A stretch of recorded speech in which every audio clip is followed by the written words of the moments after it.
Good afternoon, everyone. We will be starting very shortly as soon as the people who are coming in find their seats. No pressure. Okay. So good afternoon again, and welcome to the Fierce Urgency of Now Symposium. I am Dr. Tanjala Purnell, an assistant professor of surgery, epidemiology, and health behavior and society here at the Johns Hopkins Schools of Medicine and Public Health, and I'm also the associate director for education and training at the Johns Hopkins Center for Health Equity. I am also an alum of the School of Public Health, where I knew Dr. Shalon Irving personally as a classmate, colleague, and friend.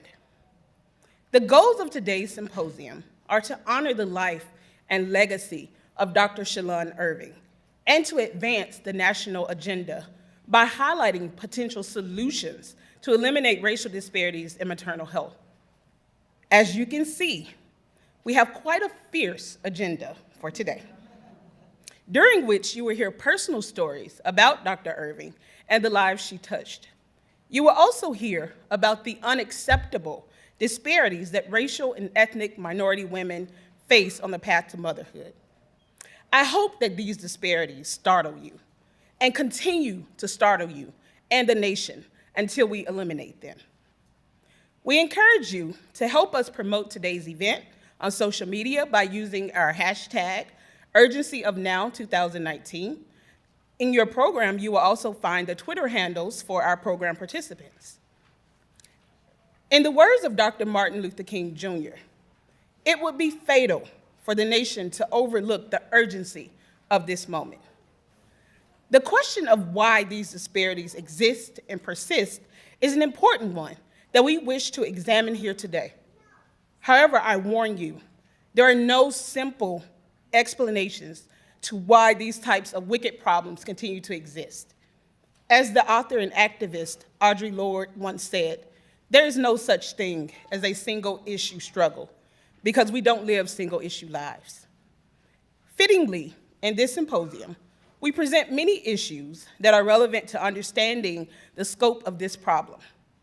Just as Dr. Irving was a multi-talented human being, we know that each part of her identity represents something that we can all learn from.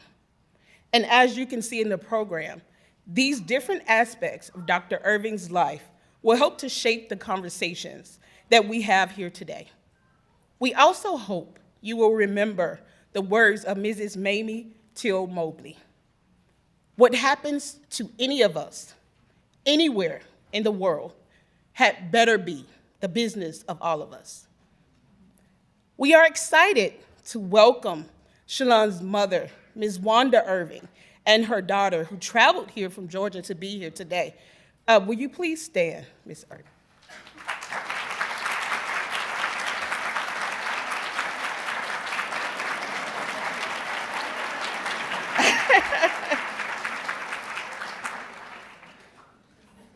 We honor you, and we thank you for all of your hard work and your efforts to keep our friend's memory and legacy alive. We are also thankful for all of our program participants and members of our event organizing team who worked so hard to make today's event happen. Will all organizing team members who are not program participants please stand at this time so that we can also recognize you for your hard work. So anyone who helped us with pulling this program together and who's not on the agenda, I know you're scattered throughout. You've already met many people outside, but it was certainly a team effort. Finally, we hope today will be just the start of the conversation to promote maternal health equity. Now, let's get to work. I would like to welcome Dr. Janet DePietro, Vice Dean for Research and Faculty of the Johns Hopkins Bloomberg School of Public Health.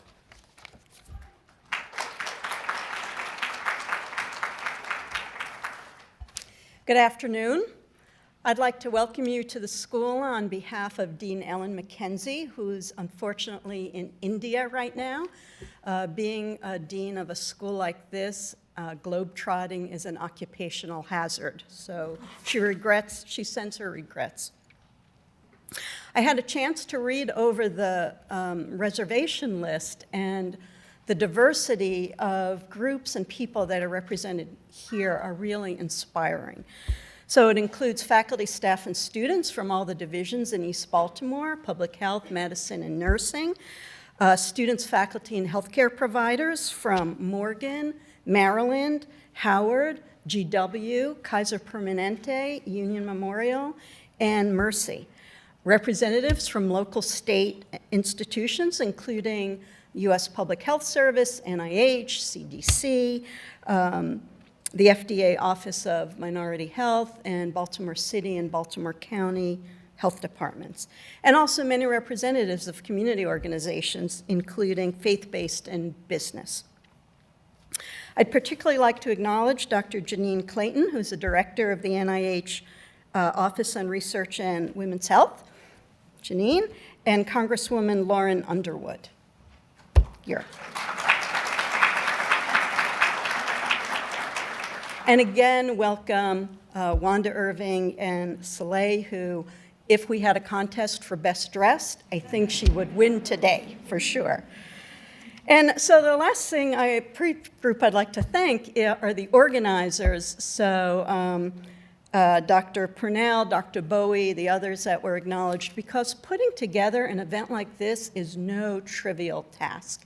And it has a lot of moving parts, and I can only assume it was truly a labor of love. So I joined the school here in 1988 as an assistant professor in what was then the Department of Maternal and Child Health. That department no longer exists in the school. That's a story for another time. But one of the first seminars I attended when I was a new faculty was given by Dr.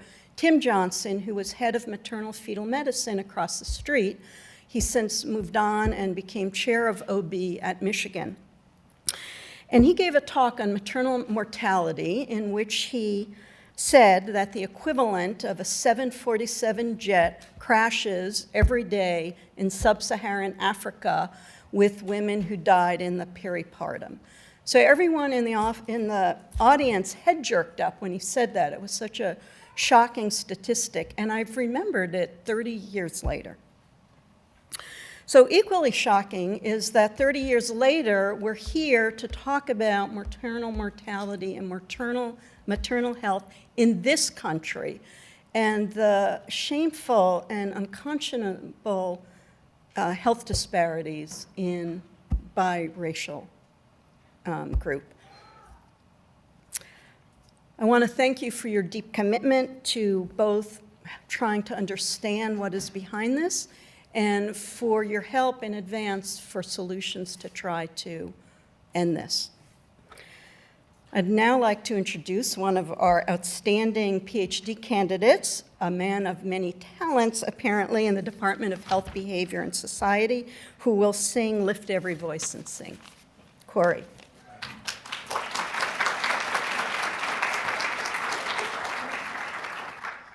Thank you for the invitation to Mrs. Irving and to the organizers.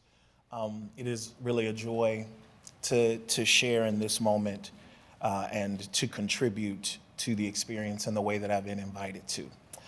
And this takes on a personal significance for me because particularly as our nation is emphasizing the contribution of Black Americans to American civilization and the American narrative, there is a bit of a middle passage that is still treacherous and dangerous for Black bodies and the Black bodies of women. And my mother, even now, has been about 2 years fighting stage 4 uterine cancer, which feels so personal to me because I'm like, hey, that's my house, you know? But she exemplifies resilience. She exemplifies strength that is historical in essence. And so I'm so happy to be in this space with Dr. Irving's memory, her seed, her family, and with you as well. So I'm going to invite you, as we even sing this, to say the names of Black women that you know and you want to honor in this moment who have helped us to arrive in this place we are today. I'm going to ask you to stand with me. And so there are many approaches to the Negro National Anthem. If you know, those are the people that are laughing. So this is the approach we're going to take. It is a cappella. So I'm going to begin with the first verse, and I would invite you to join in and sing with me. When we get to the second and the third verse, the words are there, but it's okay if you fall out. It happens. By the third verse, if nobody else is singing, it's okay. We haven't lost everyone. But what I'll do with the third verse is that the tradition of oral storytelling in our culture is also expressed musically. And so what I'll do with the third verse is that I will bring a little more emphasis to it. So if you happen to just be listening, you're in a good space, okay?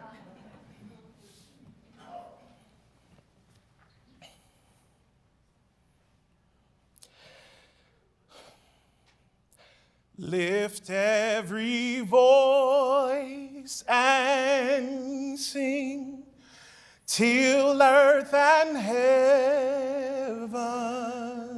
ring. Ring with the harmonies of liberty. Let our rejoicing rise high as the listening skies. Let it resound loud as the rolling sea. Sing a song full of the faith that the dark past has taught us. Sing a song full of the hope that the present has brought us. Facing the rising sun of a new day begun. Let us march on till victory is won. I want to allow you to have a seat, and I'm going to continue. Stony the road we trod, bitter the chastening rod, felt in the days when hope unborn had died, yet with a steady beat have not our weary feet come to the place for which our fathers sighed.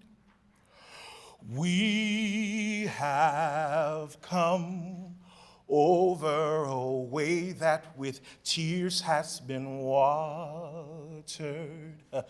We have come treading our path through the blood of the slaughtered.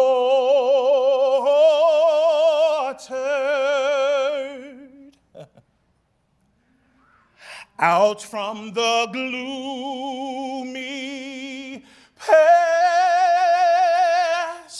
till now we stand at last, where the white gleam of our bright star is cast. And this is our prayer.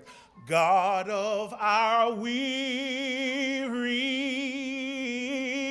years, God of our silent tears, Thou who hast brought us thus far on the way, and Thou who hast by thy might to let us into the light. Keep us forever in thy path, we pray, lest our feet stray from the places, our God, where we met thee. Lest our hearts, drunk with the wine of the world, we forget thee. Shadowed beneath thy hand, may we forever stand, true to our God, true to our native land.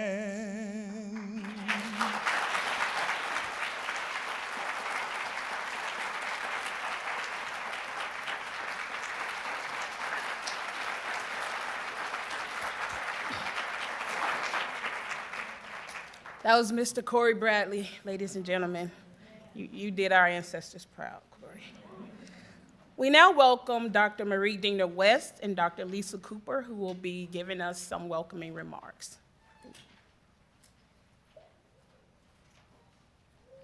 Well, thank you, Dr. Purnell, as well as all the members of the organizing committee, the Office of External Affairs, all of the sponsoring centers, of which there are many, but in particular, all of Shalon's friends and her mother and her daughter as well. So, and thank you, Corey, for fueling us here. We are prepared now for the day. But I have to say that one of my greatest privileges as the director of the Master of Public Health program is to actually meet and be with the best and the brightest students, the brightest young people in public health. And Dr. Shalon Irving was one of those people. My hope for the future, whenever we have students here, and this is one of the reasons why I've stayed for so long, is that the future looks bright from our end because of each of these young people and the fact that each of them is carrying the torch of knowledge, of passion, and dedication towards making our world better. And Shalon was one of these people. But as we know, Shalon's torch was extinguished far too early by reason of inequities that are striking and really difficult to comprehend. So I feel that this afternoon is a tribute to Shalon, but more so it is a forum, as we've heard already, a forum for necessary discussion on health disparities that should not and cannot exist. This obligates us in ways, in whichever way we can, to carry on Shalon's torch. So thank you very much, and I'd like now to introduce Dr. Lisa Cooper, Bloomberg Distinguished Professor for Health Equity.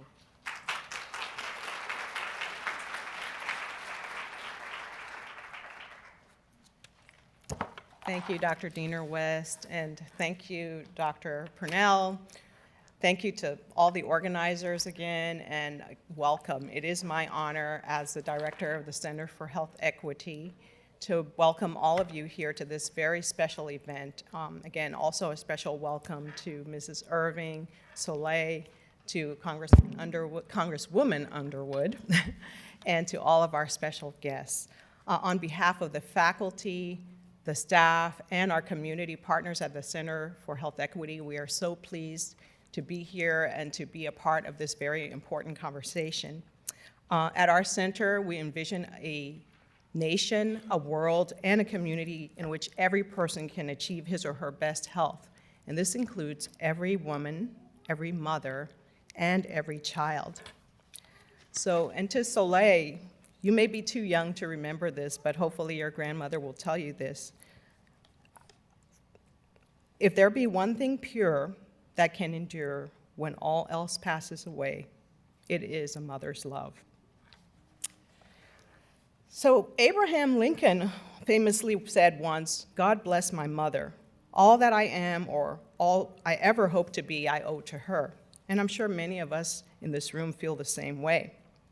Who would we be without our mothers?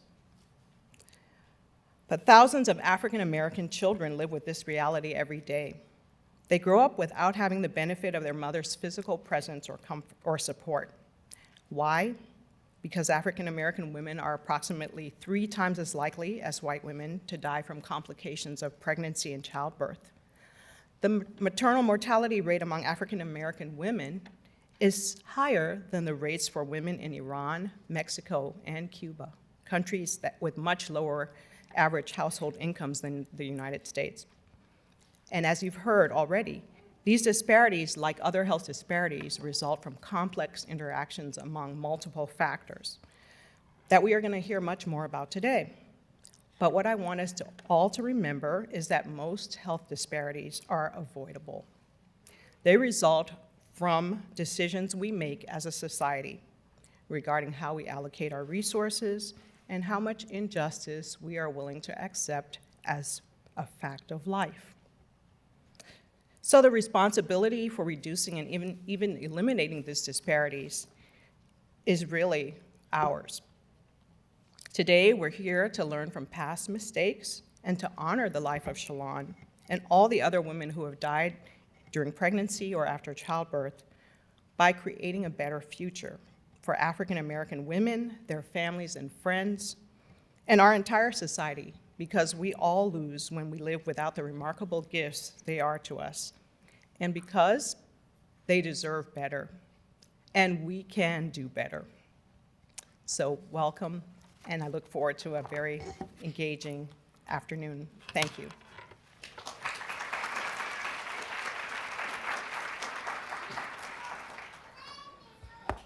At this time, we are very excited to welcome back one of our very own, Congresswoman Lauren Underwood, who was also a personal friend and classmate of Dr. Shalon Irving, and is a friend and colleague to our school and to many of us who were here and trained together. So Lauren, we are so proud of you, and we welcome you. Thank you for being here today.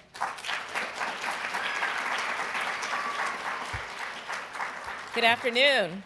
I'm so excited to be back here at Johns Hopkins Bloomberg School of Public Health. My name is Lauren Underwood. I'm a congresswoman representing Northern Illinois, the Illinois 14th District, and a personal friend and classmate of Dr. Irving's. I want to thank Dr. Tanjala Purnell and Mrs. Irving for the opportunity to appear here with you all this afternoon. It's a little odd to be back in this room. It's been 10 years, but I first met Shalon here on the first day in this room up in that back corner at our orientation session along with Dr. Reagan McDonald-Mosley, who you'll hear from later on this afternoon. I have to admit, I was a little intimidated. You see, I was the youngest person in our MPH class, and here I was teaming up with these two very accomplished doctors. And we quickly became girlfriends over the course of our training and took many classes together. Shalon was a kind, generous, brilliant scholar, funny, and just a real treat to be around. And her scholarly focus was on disparities, equity, and a phrase that we didn't quite have then, but we now know as intersectionality, which we know influences so greatly the experiences of Black women in this country at large, and certainly influences our birth outcomes. Many of you know the statistics. Black women are more likely to die from pregnancy and childbirth than women of any other racial group, and that's unacceptable. Our risk of pregnancy-related death spans income and education levels, and Shalon's passing embodies this disparity. So we find ourselves here facing a fierce urgency of action. And I see this as an absolute crisis. Black women and our families deserve better. Dr. Shalon Irving deserved better. Mrs. Wanda Irving deserves better. Soleil deserves better. And it will take systemic, yeah, right. That's right. It will take systemic, sustained, and well-funded change to improve Black maternal health outcomes. It will take our collective action, and I'm so grateful for Bloomberg School of Public Health for beginning this conversation with today's symposium. It will take collective action from all the organizations represented here today, and it will take leadership from Congress to move the needle forward. I'm working with my colleagues in the Congress to make impactful change, and I really look forward to sharing some good news in the weeks and months to come. But our system failed my friend, Dr. Shalon Irving, a scholar who dedicated her life's work to the mission of health equity. And so I will honor her legacy with my action to improve maternal health outcomes for Black women in our country. Thank you.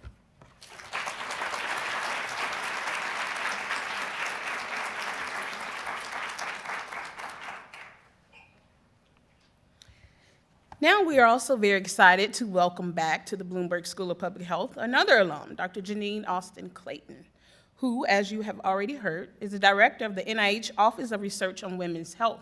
So she will speak to us about promising NIH research to promote maternal health equity, and she will be interviewed by one of our own, Dr. Nakia Showell, who is also a core faculty member in the Johns Hopkins Center for Health Equity and assistant professor here in the Department of Pediatrics. And so I welcome both of you to our stage. So envisioning your minds that this is Oprah Masterclass, and we're listening to all of the experts. So welcome, ladies, and thank you.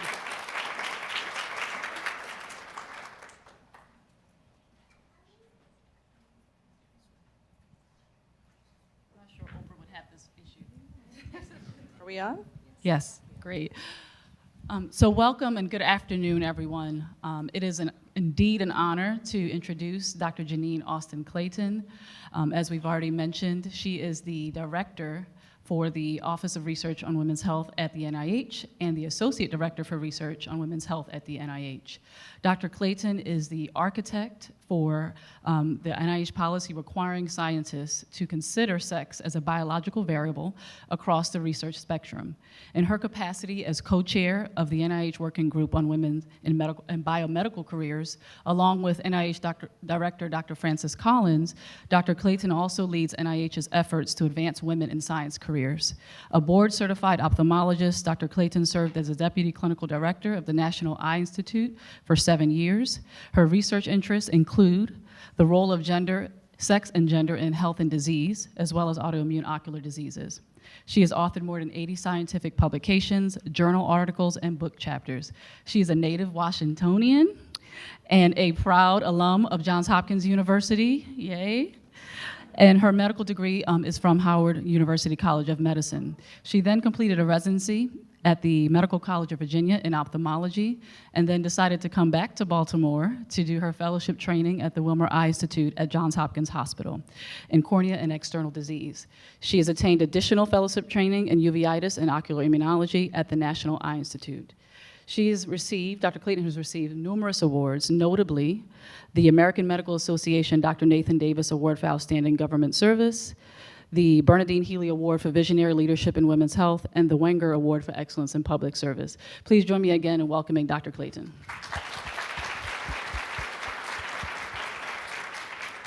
So I want to set the tone a bit from a research lens. Dr. Clayton, as we have already previously highlighted and we're all well aware, disparities in maternal morbidity and mortality represents one of the most striking and alarming disparities that Black women in the US face today. From your perspective, can you speak to some of the key barriers to research that fosters the type of sustained progress on a national level that we need to counter this issue? Thank you so much for that really warm welcome, and I'm really excited to be here and honored to be here to talk about this critical issue. In terms of the good news first, NIH, for example, had spent $250 million in the most recent fiscal year focused on maternal mortality. The bad news is that's probably not enough. If the situation is as it is where Dr. Shalon Irving passed away in a very unfortunate and unacceptable way, as well as many, many other women, in fact, 700 women annually. We need to do better. So in terms of barriers, it's not just about the dollars. And in terms of these stories, it's not just about the numbers. You heard that Black women are 3 to 4 times more likely to die of pregnancy-related complications, but there's a story behind every one of those numbers. And there's a story behind the research too. So I would say barriers include unconscious bias, structural racism, other factors related to how we conduct business, a lack of awareness broadly among practitioners and researchers, public health providers about this issue, and the fact that these data have been actually getting worse over the last several years. And every other industrialized country, maternal mortality is decreasing, while it is increasing in the United States. That is not a good number one. And so the barriers include strategies for directing our research in a concerted way, sustained direction, as we heard from the Congresswoman a few minutes ago. So research at NIH is supported through multiple institutes and centers, and there is a Child Health and Human Development Institute that provides millions of dollars related to maternal health. But we know that maternal health is not just about your health during pregnancy. And we know for Black women, that is definitely the case. Everything that has happened to you up to that point when you become pregnant is relevant during that pregnancy. So we need more interdisciplinary approaches where different scientists and practitioners and investigators and anthropologists and engineers can come together to put their skills together to address this intractable problem, because clearly what we've done to date hasn't worked. So I would say interdisciplinary approaches that address the fact that this is a complex, wicked problem that isn't going to be solved one by one, us working in our silos. We're going to have to come together and speak a new language to work together to solve it. Awesome. Great. Thank you for that. And along those same lines, for the researchers in the audience and the future researchers in the audience, you mentioned some of the type of research, interdisciplinary research. Are there other specific types of research that you think would be most amenable to really advancing the agenda around maternal health disparities, and specifically addressing some of the contextual factors that you mentioned? Right. So one of the side effects of studying something and going very deep in it, you can learn a lot about that one thing, but that doesn't mean you know really anything about the other things that might be around that. And the health of women, and to advance science for the health of women, requires that we address both internal and external factors. So our internal factors, we can't do too much about our genes and what we're born with, but our external factors are things that affect us every day in terms of social determinants of health, everything where we live, work, and play, the schools that we attend, the food that we get to eat, the water that we can drink, the exposures that we have to chemicals that are around us or not. All of those things affect our health. And so in terms of how to go forward, we are very interested in strategies that combine internal and external factors in the context of the life of a health of a woman, so across her life course. It's not just about when she is pregnant. It's everything that happened up to that point, and it's everything that's going to happen to her afterwards, because we actually know that preeclampsia increases your risk of stroke and heart attack later in life. Gestational diabetes, diabetes during pregnancy, doubles your risk of developing type 2 diabetes. So that pregnancy is a time where we should be able to intervene and prevent that progression. So an interdisciplinary approach, and because of that, we formed a new program called Understudied, Underreported, and Underrepresented Women, Populations of Women. We call that U3 for short. It's one of the programs that I was privileged to develop, and it addresses just these issues of intersectionality and other aspects of the context of the lives of women, because we know it's about what happens to you, not just about who you are, it's what's happening to you, and how that the chronic stress of poverty, the health effects of discrimination, all of those are affecting these health outcomes. Thank you. And you spoke a little bit about the idea that it's not just about the dollars. And I'm glad you mentioned it. As a researcher myself, we're often taught that the dollars mean everything in terms of opportunity. Right. For individuals who are in the research field or in other fields that you mentioned, in order for us to come together and have an interdisciplinary forum and approach, besides the dollars, just the dollars to bring people together and funding opportunities, what other strategies besides forums like this, for example, do you anticipate being most effective, whether that be from the research lens or from the non-research lens perspective? So one of the things that is critical from a research perspective is the data, getting those numbers out there. If we don't have the data, we don't really know how well or poorly we're doing. And so we are advocating for disaggregating data routinely by sex, gender, so men and women separately, and race, ethnicity, so that you can look at populations of women, because all women of color are not alike. So, for example, Stacy Geller recently published a paper on looking at randomized controlled trials where we're studying treatments that are supposed to be effective in large numbers of people. Well, those results, for less than a quarter of them, those studies were not disaggregated by sex. Less than 16% of them had any results by race, ethnicity.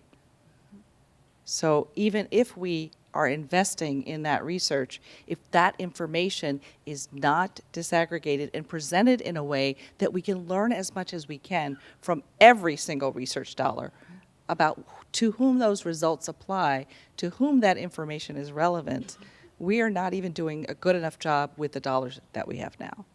Right, thank you. And then just some final words. As we're well aware, media attention around maternal health disparities, specifically affecting Black women, has risen in the past several years. And the story behind Dr. Irving and her unfortunate death has a big part in how this has fostered this type of attention. How long is there a lag between national media attention and pushing the agenda, whether it's financially or prioritizing specific types of research? And if so, can you speak to that? Can you speak to why and how long that lag would be? Because we're seeing, obviously, this is becoming more and more of an issue, and it's becoming more and more public knowledge, Right. per se. But oftentimes there may be some time between when we see media attention around an issue and actually prioritization of addressing that issue in effective ways. So can you speak to that point? So the title of today is The Fierce Urgency of Now. And so while it's understandable that it takes time for things to be operationalized, we need change now. Right. So right now, every day, we need to figure out strategies to address these issues and to get answers, to have better prevention research, to have better screening. You'll hear later on today about all the factors that are leading to these issues. We need to address those factors, and we need to collect data along the way so that we know how well we're doing and when we're improving and when we're not. I mentioned the problem with reporting. I do want to say the 21st Century Cures Act now requires that investigators who do these randomized controlled trials, these phase 3 clinical trials, report their results by sex, gender, and race ethnicity into clinicaltrials.gov as of December 2017. So we will see some outcomes there. Media bringing awareness is always important. I think we also need to bring awareness in our communities. So it's not just whether you have research, it's who's doing the research, who's developing the research questions, who's on that community-based participatory research team. Are we engaging the community in an effective way so that we're addressing questions in a way that's relevant, or are we sitting in an office designing studies? That's not going to work. And so we need to be honest about that and develop strategies that are more inclusive. Excellent. Any final words as we wrap up?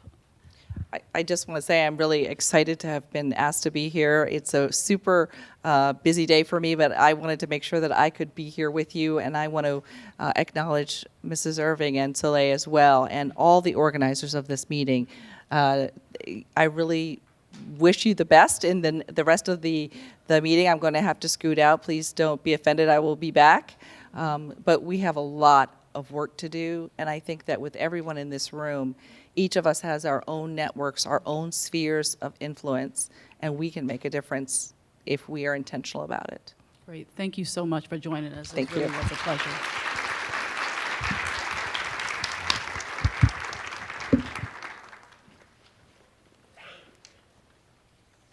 Thank you, ladies, for that wonderful conversation and interview, and thank you again, Dr. Clayton. I know that you have many obligations today.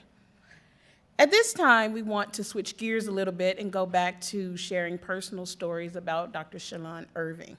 And coming to the stage now is someone who needs no introduction, our very own mayor of Johns Hopkins University, Dr. Janice Bowie, who will be followed by Dr. Jeffrey Hall from the CDC. Thank you both for being here with us today. Well, I've been, I guess, elevated again. Thanks.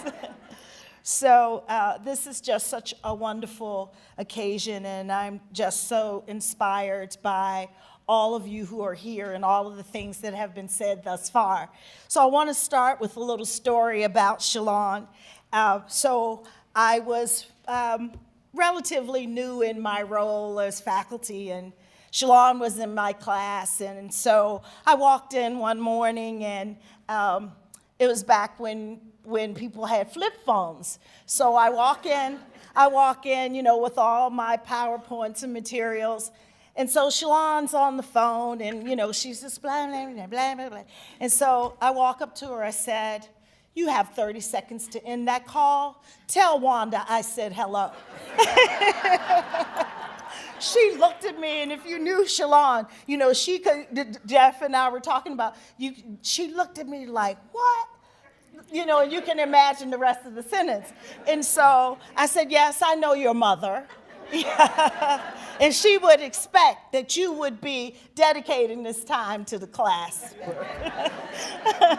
So that sort of set us on a different course, but she was certainly a person who, for those of you who knew her, and for those of you who are learning who she is through today's activities, Shalon was very passionate about everything, you know, and her passion exuded, you know, wherever she was, whatever it was on her mind, she wanted you to know about it. You know, she made sure she had your attention.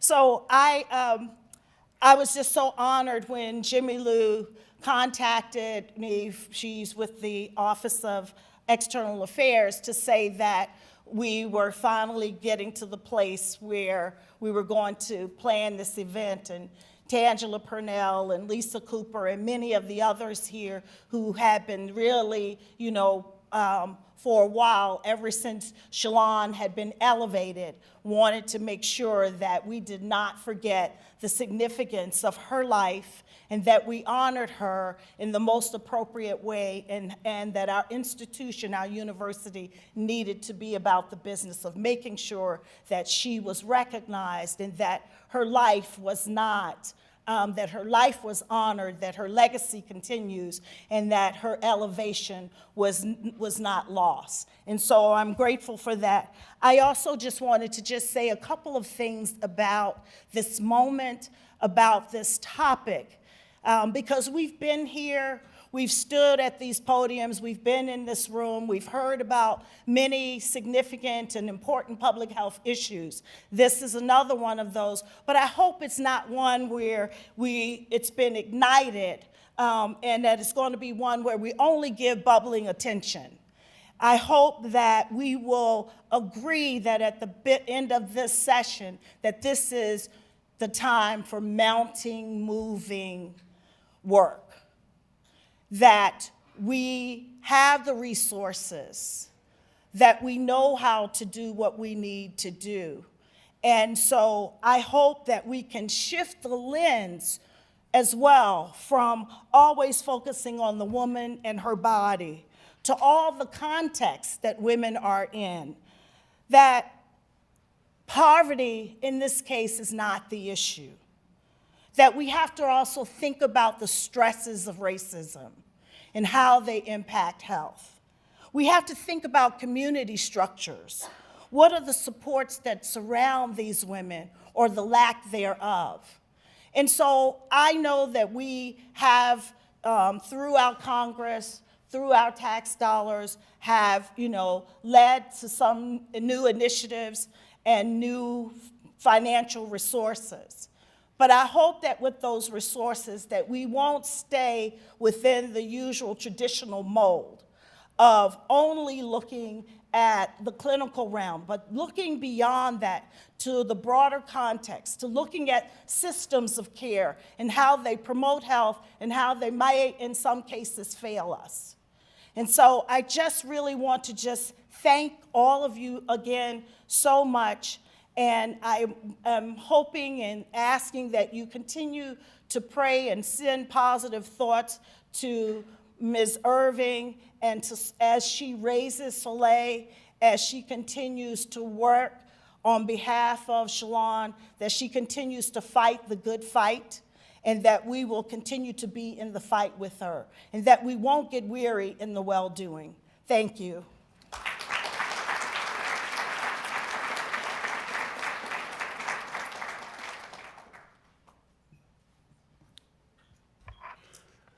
Good afternoon, everyone. I'm going to do something a little bit uncharacteristic for me. Normally, I don't use a script, but this is one of those times where my emotions may get high, and I want to make sure that I'm able to speak to my dear friend in a way that is clear and that allows you to get a little bit of a picture about how special she was. So if you'll give me that little bit of consideration, I'm going to actually speak to you both from my heart, but also from my script to be sure that it's clear. Okay? I do find it fitting that I'm going to speak about our dear friend, our colleague, our loved one, Dr. Shalon Irving, as a brilliant health equity researcher. You see, I was her team lead in CDC's Division of Violence Prevention, which was her last post of service. And even though I took another job and transitioned to a little bit of a different place in the agency, we remain fast friends. But speaking of that context, the Division of Violence Prevention, it was there, ironically, that Shalon almost started a fight. Now, I'm actually exaggerating just a little bit. I'm actually kidding.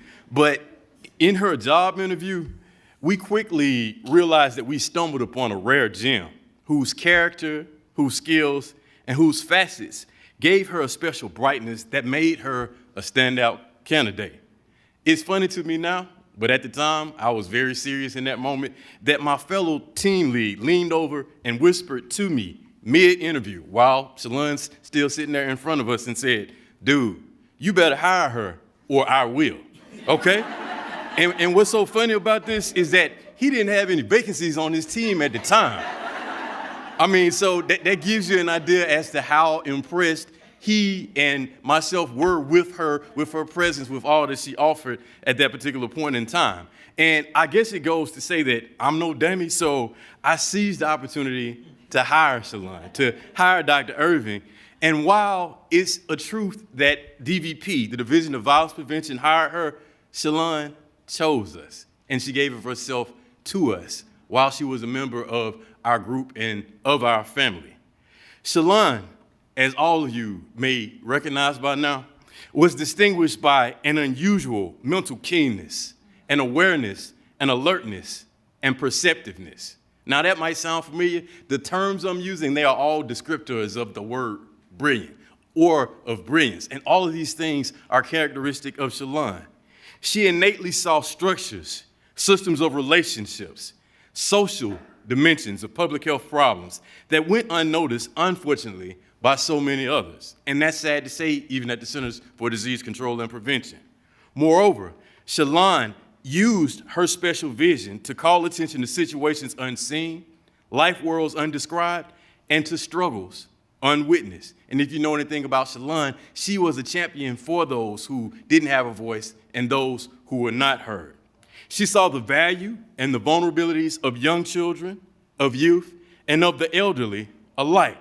And she used that light that was uniquely hers to illuminate the darkness and the marginality where needs lie unmet and traumas alter lives and cascade through generations.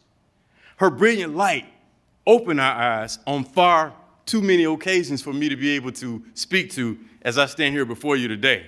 She helped us to see public health matters, about which many in our institution had no clue. She grew us charismatically and organically, making all that she touched more meaningful, more relevant, more realistic.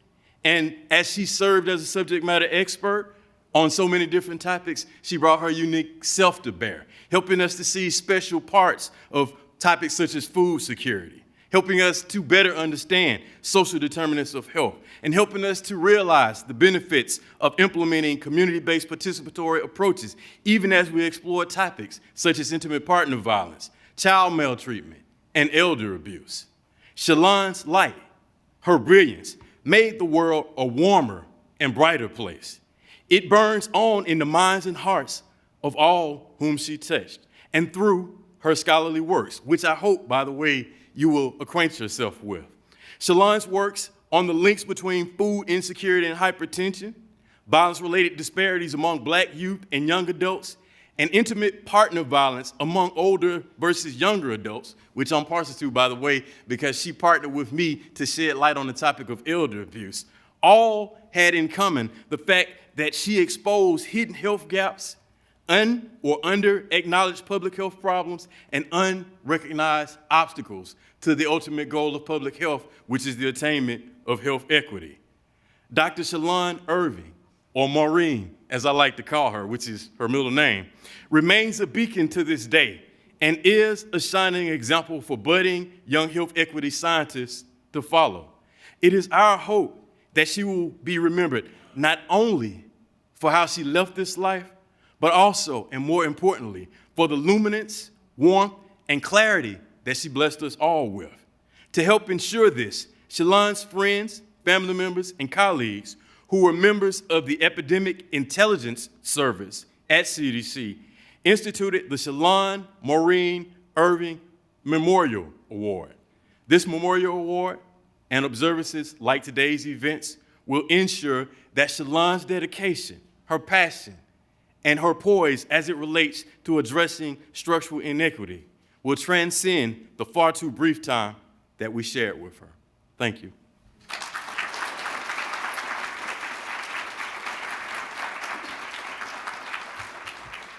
Thank you again, Mayor Janice, and thank you, Dr. Hall, for traveling here from Atlanta to be here today. At this time, we welcome Mia Keys, who is the Health Policy Advisor to Congresswoman Robin Kelly, and she will be interviewed by our own Dr. Michelle Ogunwole, who's a primary care physician here at Hopkins and also a postdoctoral fellow in the Division of General Internal Medicine and a PhD candidate here in the School of Public Health. I guess you don't have enough things to do.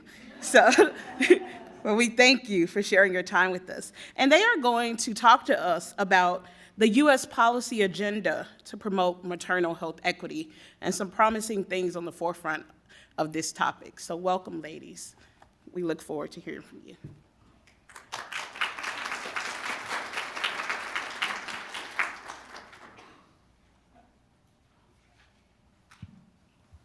All right, thank you.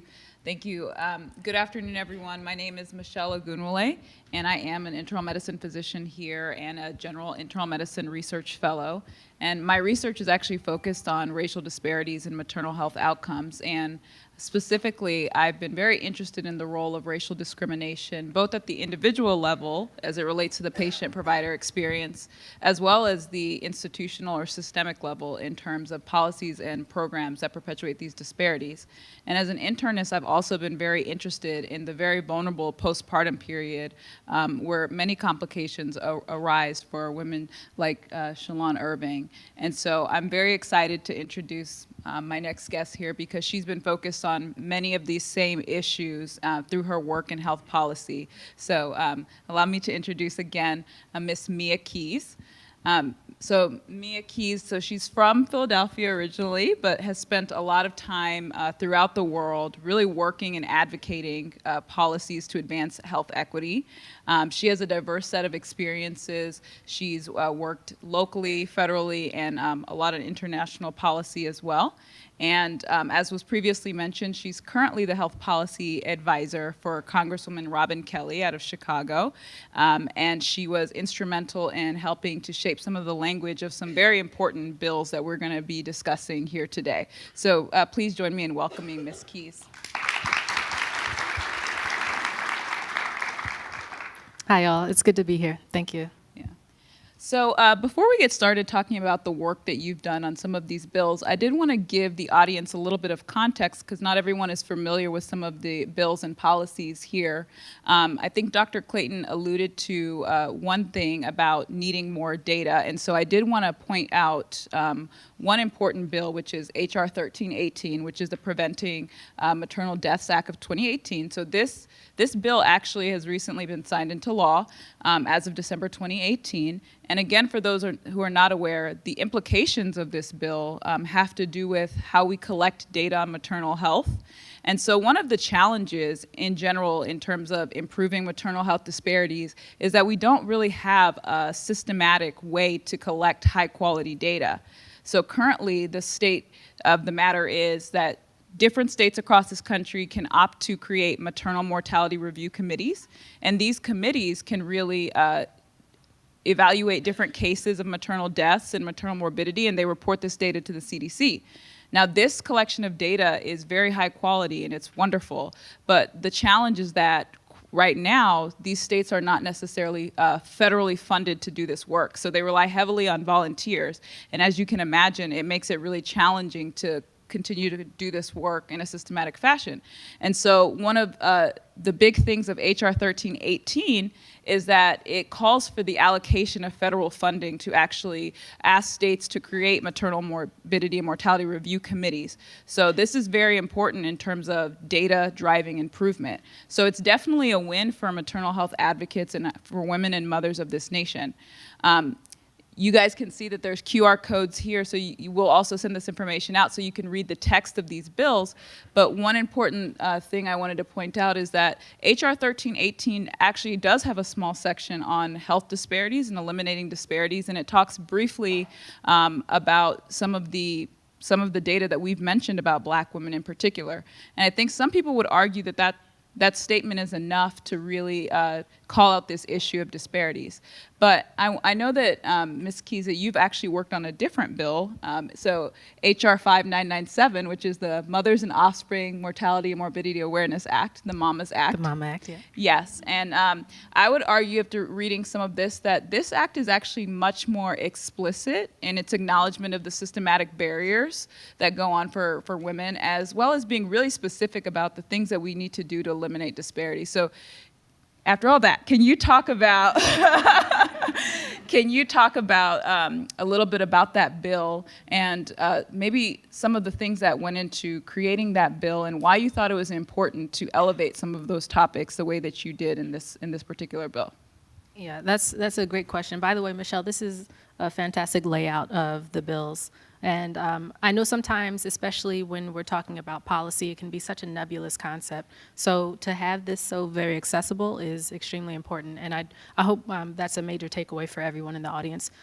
First and foremost, thank you for inviting me, Dr. Purnell and Ms. Irving. Thank you so very much for your presence and for little Soleil. She's so bright. She literally embodies her name. So I'm grateful for the little people for certain. So to answer your question, first and foremost, so the legislative process is so very cumbersome in a lot of ways. It's not, can you all hear me much better now?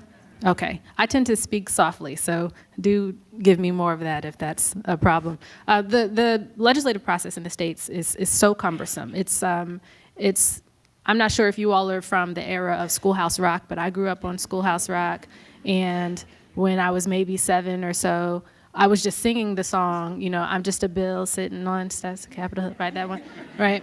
But it didn't really mean much to me until I got into federal policy in 2008. And for anyone who knows anything about 2008, it was the year in which the idea of health reform was becoming a reality, right?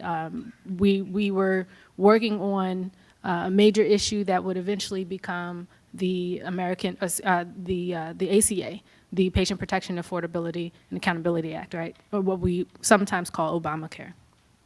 I bring that up because when you're talking about major reforms in healthcare, it's something that takes up a lot of time and energy and even frustrates the actual legislators themselves, certainly their staff, but they're so very beholden to their constituents, not just within their districts and within their states, but also to stakeholders. So when you're talking about building a bill, you're talking about coalition building, you're talking about establishing relationships and building rapport and building trust and establishing respect of partners on the local level, academicians within research institutions. You're talking about talking to mothers, children, whomever, and everyone in that case becomes a part of the legislative process. Everyone in that case builds a bill, right?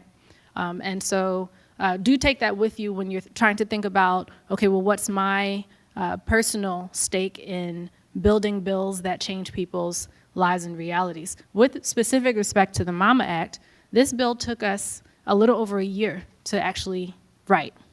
And not because there was anything in particular that we weren't stalling. It wasn't that. It was very much we wanted to be thorough. And I said before that the legislative process can be cumbersome. I work in the House. The House, if I were to characterize it, is dynamic, which is great. It's fantastic. It's, whizzing and popping. It's always moving.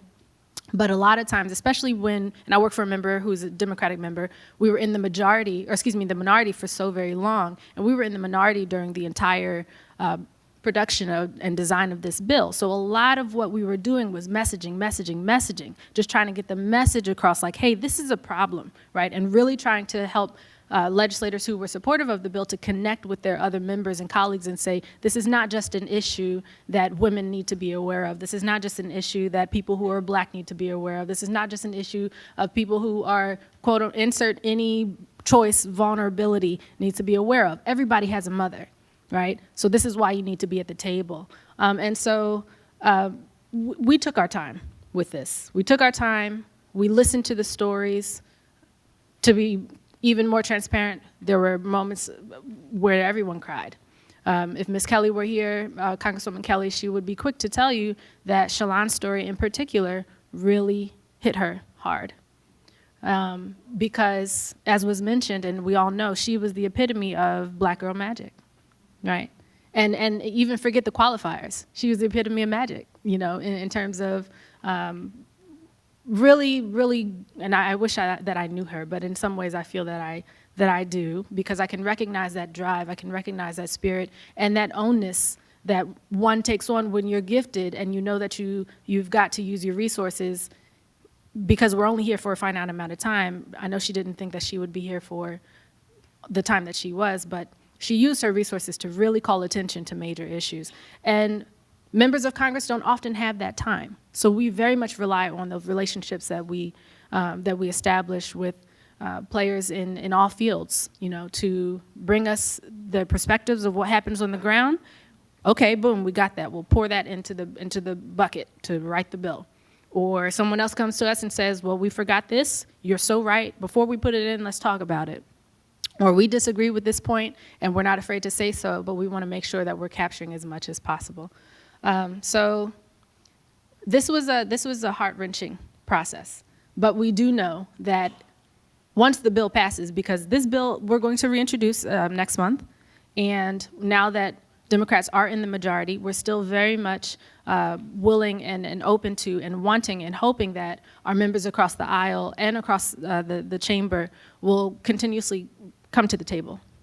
And we'll get this bill passed together and save lives. I just need to say one other thing to this, because you asked me specifically about the race implication in Congresswoman Herrera Butler's bill, which, by the way, Ms. Kelly had been a co-sponsor of. We were supportive of it since the beginning.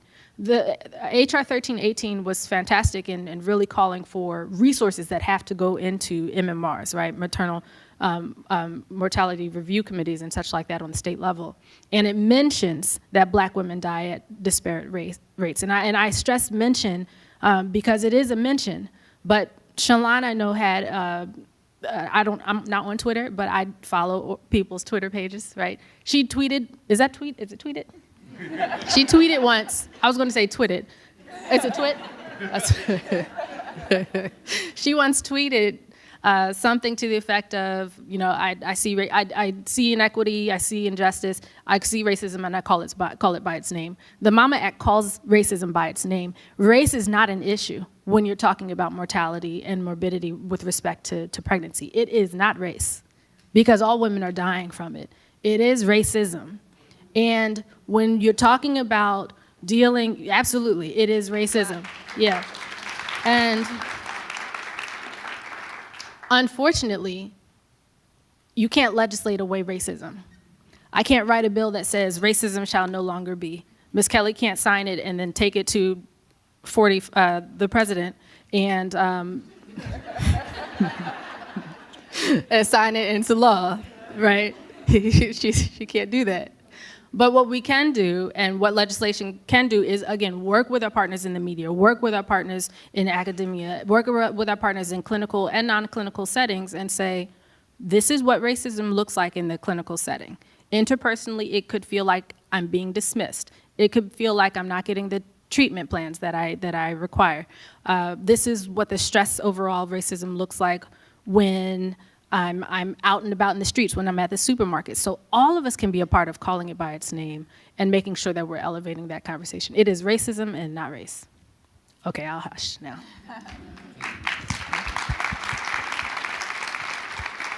So yes, and I encourage everybody to really read the text of this bill and some of the things that they recommend in terms of addressing racial discrimination.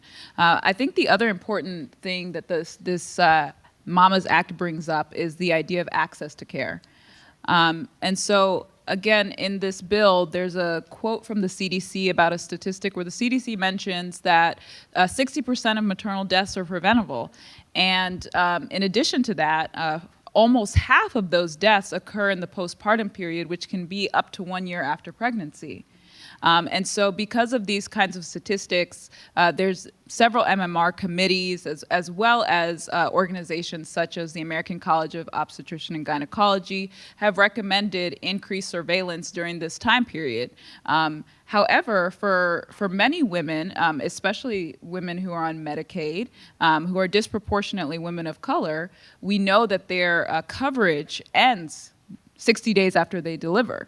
And so for women who actually need this follow-up care, and it becomes a challenge to them, this is a really big problem.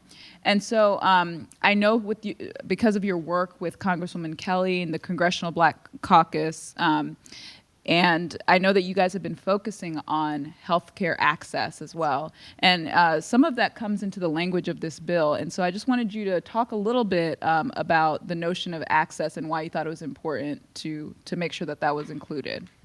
Well, we can really look to Shalon's life for that, right? And again, a lot of what we did when we were considering what went into the bill, we looked at anecdotes.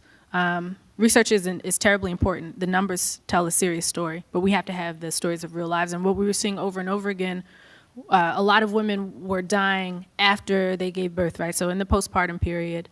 And a lot of times at about like week 3, week 4. So you're talking about a month after giving birth, which, if you're 30 days after giving birth. So that's halfway into right now what Medicaid says. So what Medicaid says is if you're a woman who's recently given birth and you're receiving Medicaid, you are entitled to care and access to care for 60 days, right? But if you're seeing women who aren't presenting with issues until halfway through then, and all you have are, or at day 45, then all you have is 30 days, another month, or 15 days to present for care. I was going to say something, do we have any more children in the room? No, I won't use that word. You're going to be SOL if you're essentially going, not able to access care. And so that was one of the first things we put in the bill with respect to, and I think it's up here, expanding Medicaid past the postpartum period. Again, women of all socioeconomic statuses, of all races and ethnic persuasions and such like that are dying at extensive rates. But of course, the stresses associated with poverty, the stresses associated with with gender and with race, all of those intersectional qualities that we all know in this room. We really have to appreciate that in the legislative process. So we were very explicit to say, hey, these women who already are are behind the 8 ball with respect to access of care, we have to give them some grace. We've got to do something not only to expand their access, but this is us giving voice to the fact that we've failed, right? We have failed in a lot of ways, especially when you're talking about if you were to go back in the history of the states and even just within these past 50 years and look at health policy milestones. So a big one in 2010 to 2014, the ACA. Before then, you had TANF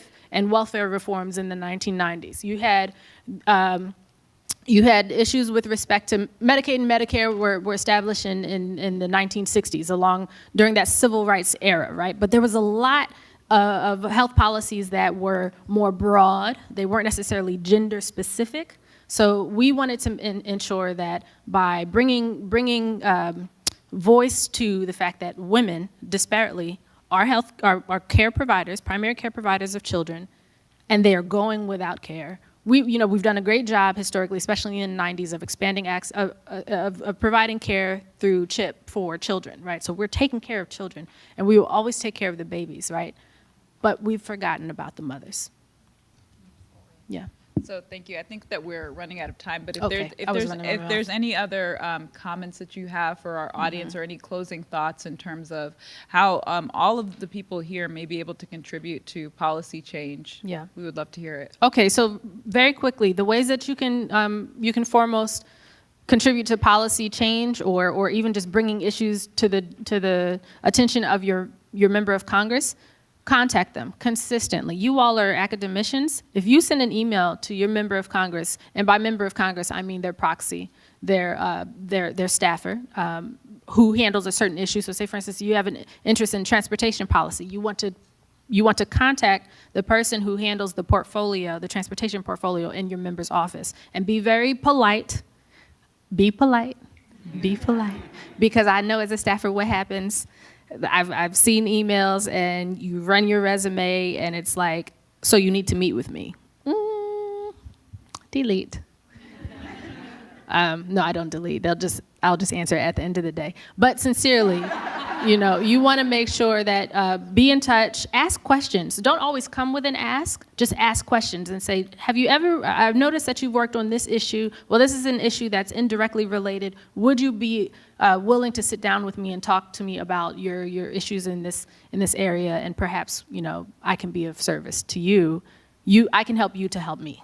That's really what it comes down to. Wonderful. And we're also going to send this out after this event, and there are links to how you can contact your members of Congress and an example email that you can also send.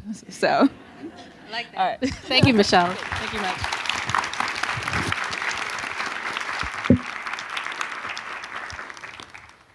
Thank you, ladies. That was very informative and very exciting to hear about the things on the horizon for change. At this point, we will listen to more stories about Dr. Shalon Irving, this time highlighting her role as a champion for women's health. And now we will hear from Dr. Reagan McDonald Mosley, and then followed by Reverend Deborah Hickman. And so they will share their personal stories about their time with Shalon. Welcome.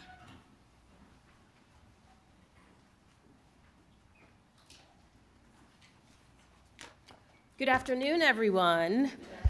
I'm trying not to have PTSD thinking about my biostats days sitting in the back of the classroom right now.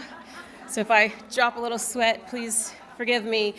But I really want to start by just thanking you, Dr. Tanjala Purnell, for bringing this all together. This has been something we've been talking about for a very long time now, and it just fills my heart to see it come to fruition. So thank you for bringing this together, and thank you for Dr. Diener West. Yes, thank you. On behalf of all of Shalon's classmates in the class of 2009 School of Public Health, the MPH program, I thank you.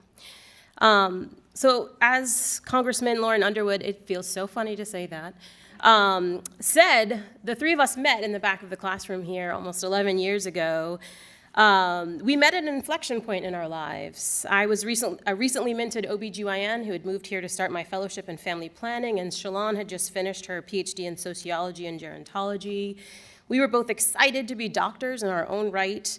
Even though our careers had just started, we were convinced that we were going to change the world and use our newfound credentials to make a difference. Not only were we at similar points in our career, but we also happened to live 2 doors down from one another, just happenstance. So we spent our very intense MPH year walking to school together, helping each other out with the requisite struggles of biostats homework, and providing coaching for each other as we contemplated what we wanted to do when we grew up and what we wanted to do with the impact that we wanted to make. I was impressed with Shalon's intellect and her wit, and I was incessantly amused by her comedic interludes. Most of the best stories about Shalon are not safe for this environment, but I can tell you that she was one of the funniest and smartest people that I've ever met. And I like what Miss Keys said, that she really did epitomize Black girl magic. I felt so lucky to have her in my life, and she was a blessing not only to me, but to my whole family. I was thrilled when Shalon found her place and her passion at the CDC. She was using her voice to fight for health equity in a very concrete and meaningful way. The header from Shalon's Twitter feed reads, "I see inequity wherever it exists. Call it by name and work to eliminate it. I vow to create a better earth." All 15 of her authored tweets mention equity. I was so proud of her, and even more proud and excited when I found out that she was having Soleil. I knew how much she wanted to be a mother. I knew that she prayed for this, and she worked for it. And I was devastated when I found out about Shalon's cardiac arrest weeks after giving birth. What happened to Shalon was catastrophic, no doubt. Not only did Miss Wanda Irving lose her daughter, and Soleil lose her mother, and me and many others lose their friend, but the world lost a fierce advocate for health equity. And the most egregious realization is that what happened to Shalon is happening to Black women in America at alarming rates. Shalon was highly educated, well-insured, well-resourced, and connected. The tragic irony of her untimely death, the health equity warrior who dreamed of becoming a mother, is that if it can happen to Shalon, it can happen to anyone. Furthermore, the public health statistics demonstrate that maternal morbidity and mortality are indeed occurring at alarming rates among Black women in this country. So for me, this issue is not only deeply personal, but as someone who works in reproductive and women's health, it's also my professional passion. That this untimely and tragic death happened to my friend is devastating, but to allow the systems that permitted this outcome to occur to persist unchecked would be unconscionable. We must confront the racism and differential treatment that exists in our healthcare system. We must trust Black women and trust Black leaders who have solutions to these problems. We must move beyond the counting of cases and hand-wringing. We must move to action. And we must do all of these things so that Shalon's untimely death will not be in vain. We must, because if Shalon were alive, she would be raising her voice and tweeting and marching and working hard to make a difference. Since Shalon is not here, we must carry this torch for her and for Miss Wanda and for Soleil. We must do this challenging work for the women in our communities who deserve better. We must take action to ensure that Shalon's fate does not needlessly become the fate for other Black women in our nation. Thank you.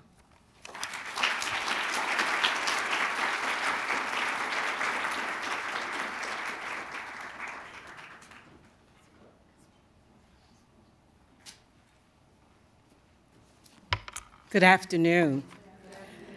I too want to extend my graces unto you, Dr. Purnell, Dr. Dana West, Dr. Cooper, to all of the members of the planning body, especially to you, Mother Wanda, and to all of you here who are assembled. I am going to take a page out of Dr.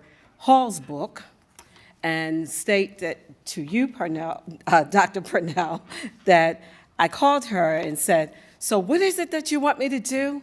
And I knew that she wanted me to reflect, but I didn't know if I needed a PowerPoint to do it. And she says, we just want you to be you. Well, you don't want me to be me at this moment because I would take you to church and back, and still might take you to church and back, because most of my morning was spent reviewing all of the emails that Dr. Irving and I shared 9 years ago when I met her when she first came to Sisters Together and Reaching.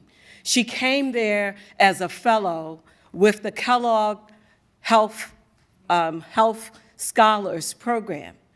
And she came with a group of 6 to 7 other sisters that came to Sisters Together and Reaching, better known as STAR, when we were on Utah Place, to actually do an interview with us about who is STAR and what opportunities exist for what it is that we might actually do.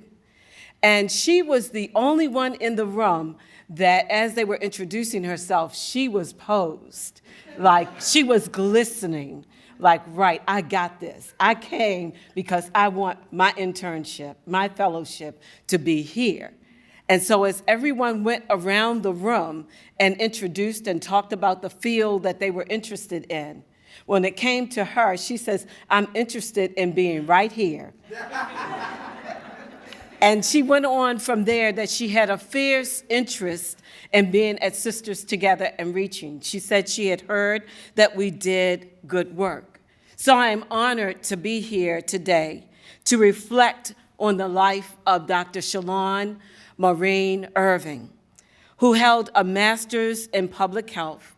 She was a certified health education specialist and also a Kellogg postdoctoral fellow.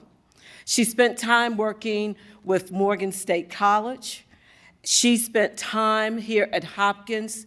She had a lot of projects going on at one time.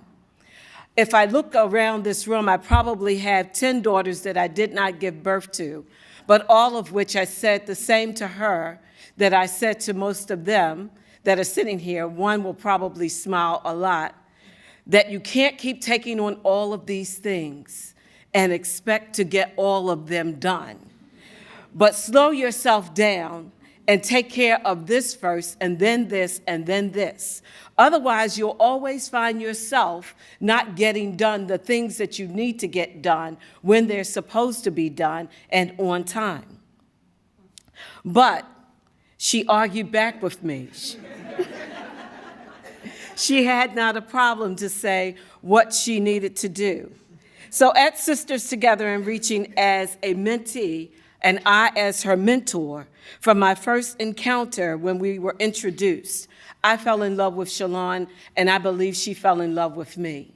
I know that we fell in love with each other because we were not opposed to letting each other know when we had a disagreement with each other. But I believe this about Shalon. She stood out on any and every day. And I believe that she had read Emily Dickinson's poem, which reads, "In this short life that only lasts an hour, how much, how little is within our power." I believe that from the moment we first met, we were already locked into one another. And I wanted to be her mentor, and she wanted to be the mentee. And she already had a plan. I believe that Shalon knew the things that were in her power and took control of those things rather than deny or disown, even though her plate was already full. In her short 2 years with STAR, Shalon engaged the staff, she educated them, and informed them on who she was and what she was there to do. She had her intentionality set on the young women in our communities, not just in West Baltimore, but in East Baltimore, Northeast, Southeast, wherever our young Black daughters were. She wanted to meet them. And so we formed this project called the Heshima Project. It was about adolescent young women and their lives. And that program, that project, she had a primary goal that she wanted to achieve. But first of all, I must tell you that she was fearless. She was fearless in her engagement with all of the youth that we came in contact with and participating in our program. She was fearless in going out on the mobile unit late at night into the red light district to gain a new perspective on community. She was fearless outside of the walls that would normally keep most of us inside doing research, writing grants, looking at policy, and really not being able to adequately relate to community when you came in touch with them, because the community does not look like the majority of us in this room. And if we do not know how to engage them, if we do not know how to speak with them, hear them, and be able to point them in the right direction, you're already off on a bad note. Shalon knew how to speak the language. She knew the rap songs better than I did, and I thought I knew a little something because, you know, I listen and I groove a little bit, but what am I to say? They told me quickly, no, you can, Dr. Irving can go out here by herself. She doesn't need you. And I'm like, okay. So Shalon was very interested in meeting the young women that were ages 13 to 19, of whom she sought to recruit to participate in the surveys about family, sexual and emotional health, and their relationships with adults, especially their mothers or female guardians. You see, she was interested because she saw far too many of our young women coming in our doors that were HIV defined or fully AIDS blown. And she also saw young women who were pregnant that did not even have a stable house to stay in. So she wanted to know what her role was and how she could best help them re-engage with their natural mothers to have a better understanding of self and to promote their self-esteem and their self-values. She did a stunning job of going out and recruiting. What we were dismayed about was that we would recruit the young women, we would give them cameras so that they could even do photo voice of what was going on in their communities, what caused their spirits to fall, what caused them not to know about their bodies and care about their bodies that was in the community that was impacting them. They took the cameras and only about 5 out of 40-some girls returned with pictures from the community and sat down and shared. And the sadness of it impacted her. One day we just sat in tears and we both shared some of the darkness of ourselves and we shared our light. And together, light and dark always make a beautiful glow, but you have to confront the darkness that is in front of us. And so Shalon kept on with the work. She was one of the ones that wrote up our evaluation of our conference that we are going into our 14th year, a beautiful evaluation, an assessment that she wrote up and put out to make sure and worked very hard to make sure that 2,000 participants had completed that evaluation before they left. She did a lot of hard work, and she analyzed every last one of those evaluations. Shalon was one that went with us toe to toe. When we came down to have a conference called Sex, Lies, and the Ugly Truth that was promoted for young teenage women, young teenage girls, she made certain that she said, you must have someone in the room that is able to handle a crisis, a breakdown, and the like. And so we first said, well, we can't get anyone. She says, you have to get someone. Another one of those mandates back to me. Someone has to be in the room. It is clear that Shalon was filled with passion and carried herself like a goddess in an Isis-like way. And what I mean by that is she had a certain kind of, as it's already been stated, black girl magic. She showed up for those she worked with, for those she cared about, and those she dedicated her work for.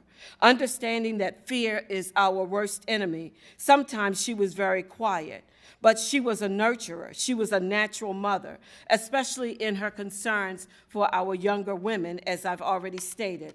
She was very independent, very determined. She always came in with her provocative eyes set on, looking as if she was piercing your soul, but she was paying attention not only on the inside when we were having meetings, but on the outside when she was in community.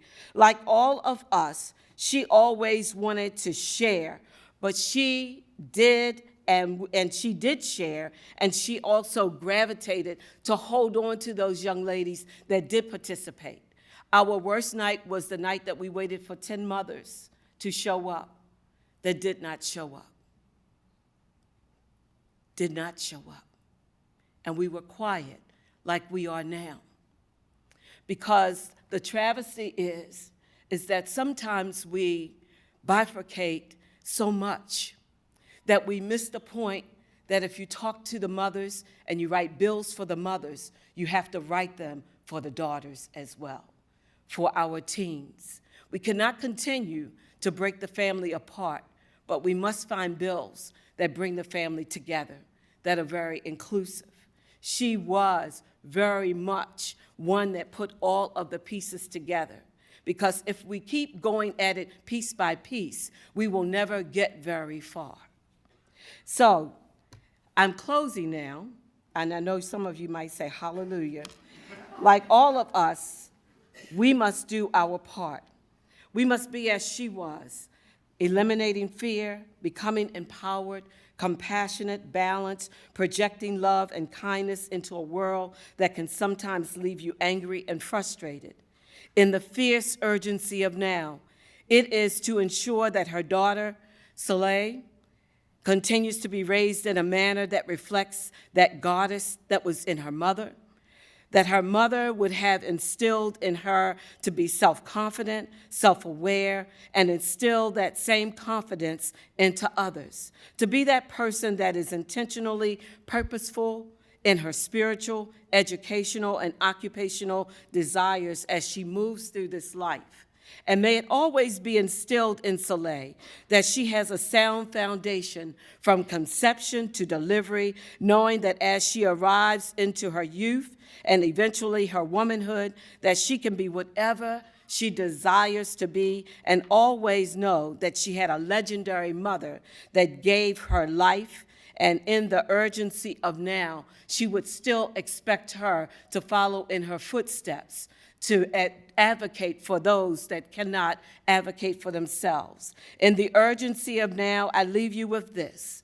Though her divinity-graced presence, a living symbol of motherhood in every sense, defined by her intricate mind, not solely by her much desired, naturally curvaceous feminine body type, the chocolate brown mother of gods who walked amongst mere mortals, she gave birth to the colorful spectrum of mankind for her unwavering resilience and extraordinary strength of mind. She exuded brilliance in every one of her endeavors. In essence, she was the perfect embodiment of universal excellence, fierce in spirit, a spiritually powerful warrior woman, princess, queen. She was it all, naturally intuitive and intelligent. Hence, she left us with the urgency of now. As Dr. King stated, we are now faced with the fact that tomorrow is today. We are confronted with the fierce urgency of now. In this unfolding conundrum of life and history, there is such a thing as being too late. This is no time for apathy or complacency. We have lived, as Audre Lorde said, in the Master's house for far too long. We know the Master's tools, but the Master's tools can only take us but so far. So therefore, we must now know the tools of ourselves to get these 3 bills passed and to act and enact other bills that will get bills passed for our teenage girls as well. Thank you.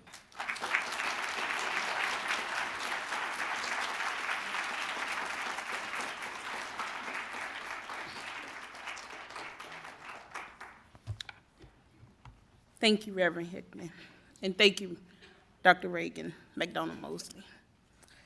At this time, we are going to talk about community initiatives to promote maternal health equity. And I invite Stacy Tuck, Andrea Williams Muhammad, and Maxine Reed Vance to please join us on the stage. They will be interviewed by our own Dr. Kelly Bauer, who's an assistant professor in the Johns Hopkins School of Nursing. Welcome, ladies, and thank you for being here.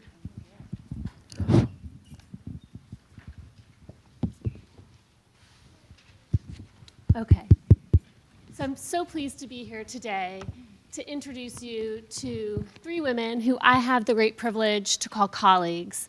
All of these women and the organizations that they represent are doing really important work right here in Baltimore City in our community to promote the health of pregnant women and postpartum women throughout the city. And I'm excited to have them here today. So first is Miss Stacy Tuck. Ms. Tuck is the Director of Maternal and Infant Care Systems Operations at the Baltimore City Health Department. She's part of the core implementation team for Be More for Healthy Babies. Ms. Tuck has over 20 years of experience in the Maternal and Child Health Division at the Health Department. She's raised or managed over $20 million of program funds. She led the Be More Fit for Healthy Babies program, and she's played a significant role in the development of the ABCs of Safe Sleep campaign and the Baltimore Community Doulas program. Ms. Tuck earned her Master's of Health Sciences from Towson University, her bachelor's degree from Northwestern University. She's also a wife and a mother to 2 sons. Next, Ms. Andrea Williams Muhammad. Ms. Williams Muhammad is the program coordinator of the Baltimore Community Doula program. She's worked as a doula for the past 22 years and has provided supportive maternity care to over 100 women and families throughout Baltimore City. She established the Baltimore Community Doula program. She serves as a member of the Be More for Healthy Babies Community Advisory Board. She's a member of the Maryland Healthcare Commission Community Experience and Engagement and Infant Mortality Work Group. She is a national collaborator with the Black Mamas Matter Alliance and a member of their policy work group. And Ms. Williams Muhammad is also a wife and a mother to 4 children. And finally, at the end, Ms. Maxine Reed Vance. Ms. Reed Vance is the Director of Quality Assurance and Clinical Affairs at Baltimore Healthy Start, where she has worked since the program's inception in 1993. Ms. Vance is a master's prepared nurse trained at Texas Women's University. She was a principal investigator of a National Institute of Child Health and Human Development funded study that explored the relationships between stress, resiliency, and maternal allostatic load. She's a 2006 Johnson & Johnson Fellow, and in 2012 was an innovator advisor for the Center for Medicaid and Medicare. She serves on the Baltimore City Fetal Infant Mortality Review and on the National Association of County and City Health Officials Maternal and Child Health Work Group. Ms. Reed Vance is also a mother, a wife, and a grandmother to 5 granddaughters. Thank you all for being here today.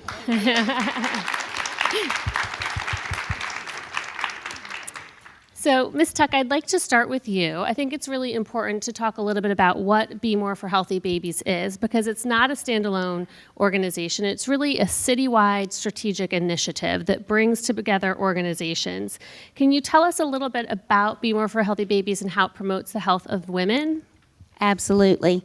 And before I do that, I just want to say, wow, a tough act to follow, following Pastor Hickman.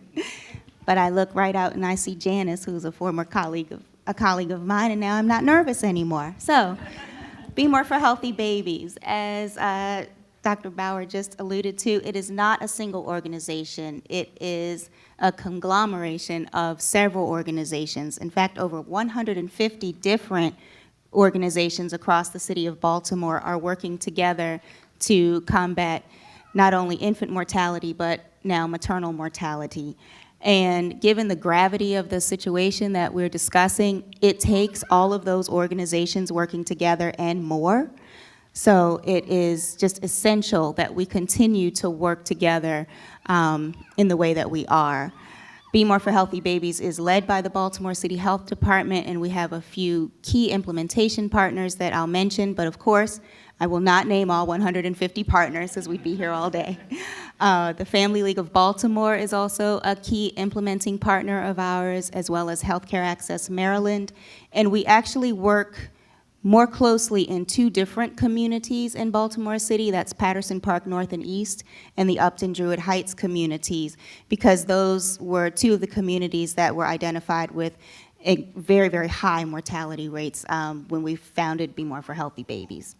So the way that we work together is that we actually work on several different levels. We work on the levels of policy and systems, then we also work on services, and we work in the areas of communities and families.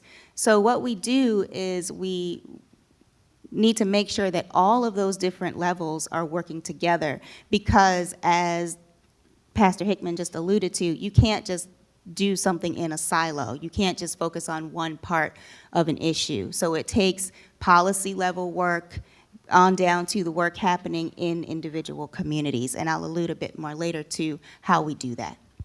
So we've talked a lot today about the racial disparities that Black women experience in maternal outcomes. Can you talk a little bit about what BHB does explicitly to address racial disparities in maternal health here in Baltimore City? Absolutely.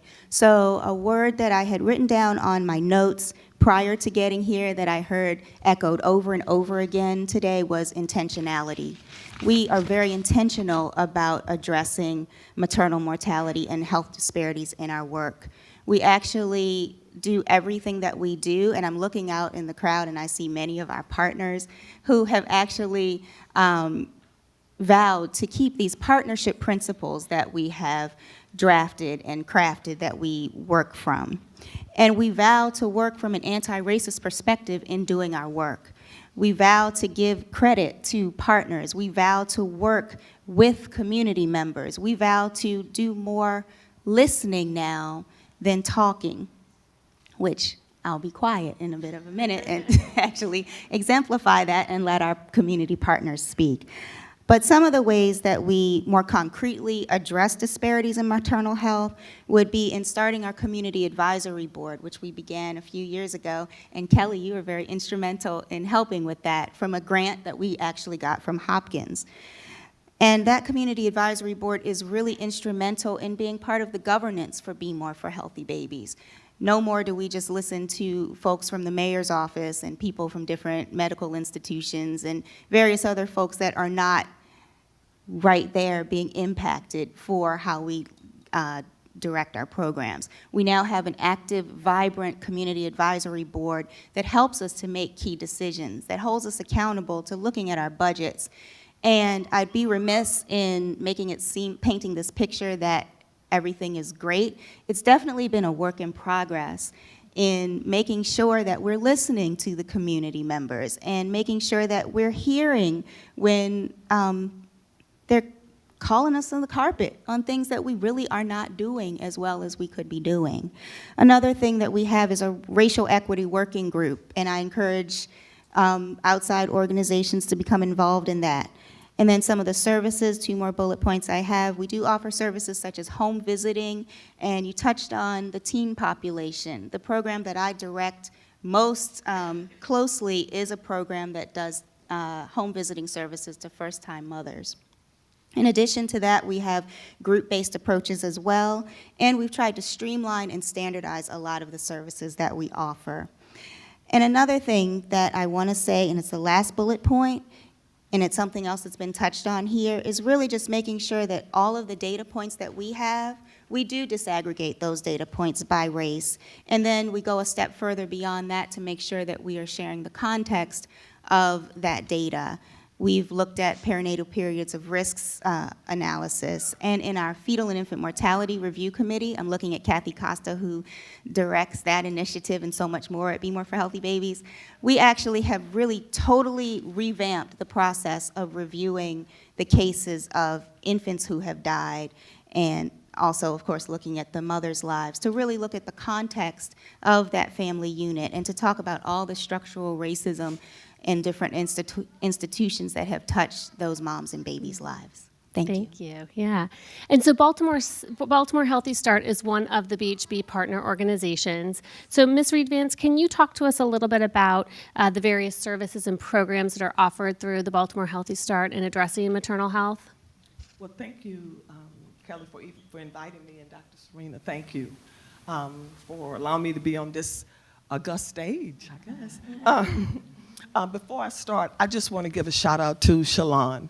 Shalon worked with us as an interviewer for an NICHD study.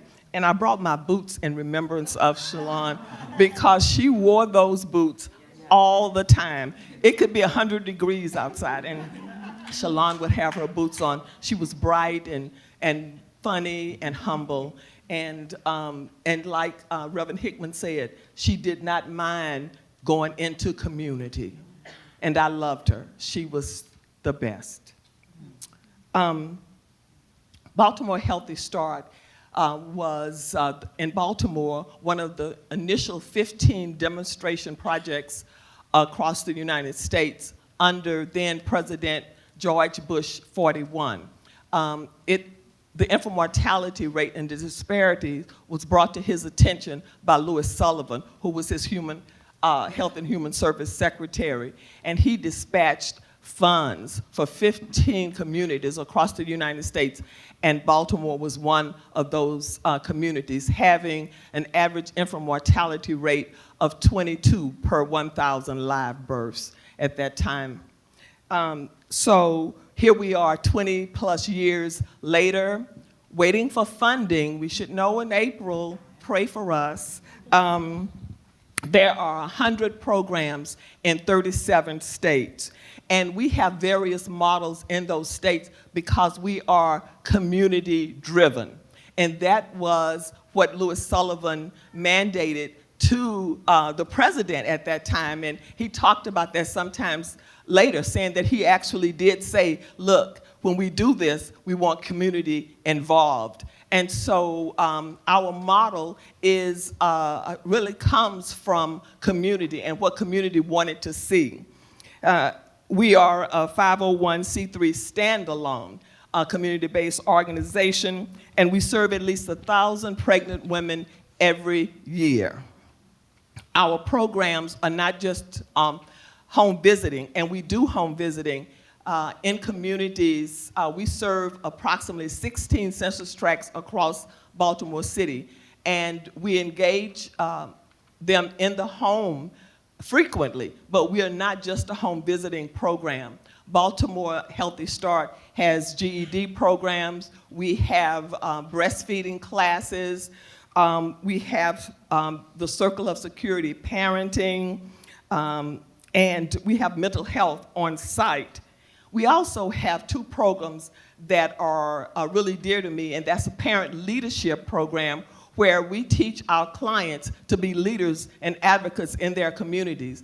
And the other is Belly Buddies, which is a trademarked stress reduction program, which actually was a result of the study we did with CCHN and NICHD. So those are a few of the programs that we conduct. And the special thing about Belly Buddies is that we have in Belly Buddies yoga and knitting classes and scrapbooking. And we, before phones became really popular and folk could take pictures with their phones, we used to give them these little Kodak cameras to take pictures of this birthing adventure that they were going through. And what we found in evaluating this, we thought that we would see women, you know, glad about having all this education and, you know, but one of the interesting things was that they were glad to meet other women, and it brought them out of isolation. Mm-hmm. And it's so interesting to know that you can live next door to somebody and still be in social isolation. And that's what happened. And we've had really good results with our women who have gone through that program with Belly Buddies. And it is registered trademark. And so. Thank you. Ms. Williams-Mohammed, Many of our audience members might not know clearly what a doula does. Can you talk to us a little bit about what a doula is and the fact that there is, in fact, an evidence base for the fact that they improve maternal outcomes, and how your program, the Baltimore Community Doulas Program, is really addressing the health of Black women and families in Baltimore? Okay, thank you. I'm Callie. The Baltimore Community Doula Program is actually, I'll go back to your first question. What is a doula? A doula is a non-medical support person for a mom and her partner. The Baltimore Community Doula Program provides free doula support to women who live in Baltimore City. Our program is based on a social and reproductive justice platform, meaning we believe that every woman in Baltimore City has the right to birth when and where she wants to, and how she wants to. Part of our program, a major part of our program, is advocacy. We believe that in Baltimore City, many of our programs address certain segments of the population within Black women, but the reality is my college-educated daughter is more likely to die in childbirth living in Baltimore City than she is to die of violence.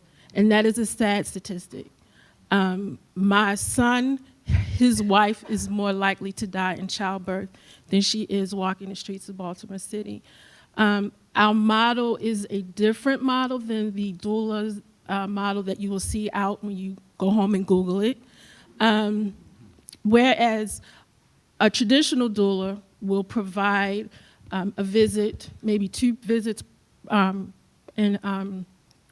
perinatal, and 2 visits postpartum, and at the day of delivery. Our doulas are with our moms 24/7 from the day of contact. We not only help them navigate their pregnancy, but navigate the organizations that they are tied in that have referred them to our program. We assist them getting housing, getting transportation, getting food, getting clothing, anything and everything that mom needs to get to a healthy and positive birth outcome, we do. Since Stacy brought the idea to me to head up, we have had 120 points of contact from various agencies within Baltimore. We've had 60 clients, and we've had 15 births so far. And out of those births, we've only had 1 C-section. We have not lost a mother, and none of our infants have entered the NICU. So.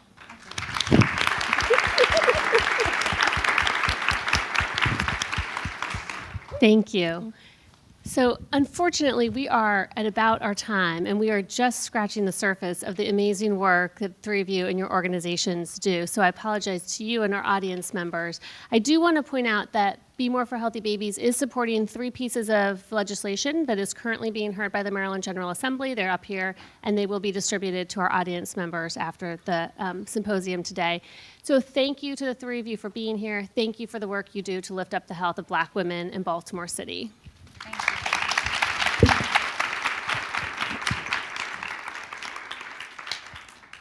Again, thank you, ladies, for sharing information about these very innovative and important programs in our city. At this time, we actually want to invite Ms. Wanda Irving to come and share a few remarks.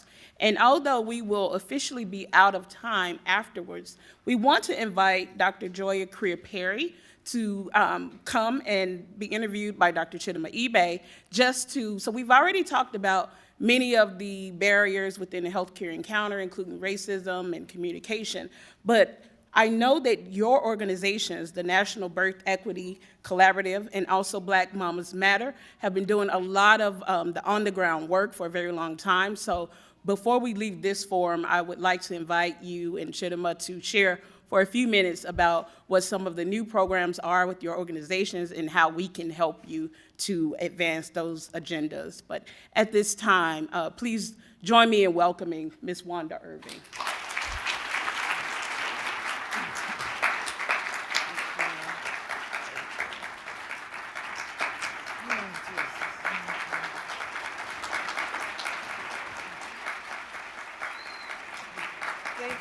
Thank you very much. certainly wish it was my daughter up here in front of you instead of me. But this has been a remarkable event, and I'm so pleased to see so many. I'm pleased to see so many folks out for this event, including a lot of Shalon's friends, colleagues, family. Thank you all for being here. My daughter would have been honored and so humble by the outpouring of love and the appreciation for her work. Just when I thought there was no way I could be any prouder of her, today has proved me wrong. I'm just in awe of that, my beautiful girl. She was exceptional in so many ways. She was smart, strong, vibrant, and funny with a smile that just electrified a room. She was fierce and fearless, like most people who've come up here and talked about her has said. And she had the passion for ending health disparities. And as she has been quoted, she saw inequities. And wherever she saw them, she called them out. She wasn't afraid to do that. She worked hard to eliminate them, and she vowed to create a better earth. And to paraphrase a line from Abraham Lincoln's Gettysburg Address, it is the cause for which Shalon gave her last full measure of devotion. She was an esteemed epidemiologist at the CDC, a lieutenant commander in the globally recognized Epidemic Intelligence Service, and a well-respected certified health education specialist. But even with 13 letters behind her name, she didn't fit the profile, but she didn't survive. The 3 short weeks that followed her daughter's birth should have been filled with joy, happiness, and improving health for Shalon. Instead, her general health declined. And for those of you who didn't know, she suffered from high blood pressure. During those 3 weeks, it was highly elevated. Her legs swole. She had decreased urine output. And in the last week, she put on 9 pounds in 1 week. She had headaches. We knew something was wrong. Despite frequent visits to her healthcare providers, her complaints were not adequately addressed and routinely dismissed with, "It's to be expected. You just had a baby. Give it time."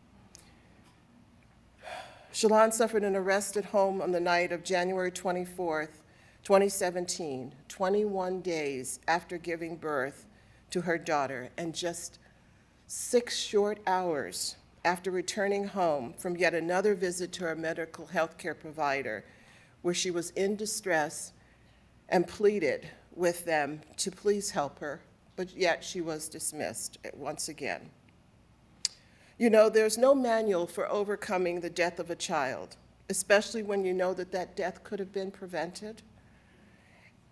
If her complaints had been heard, taken seriously, and adequately addressed by her medical providers.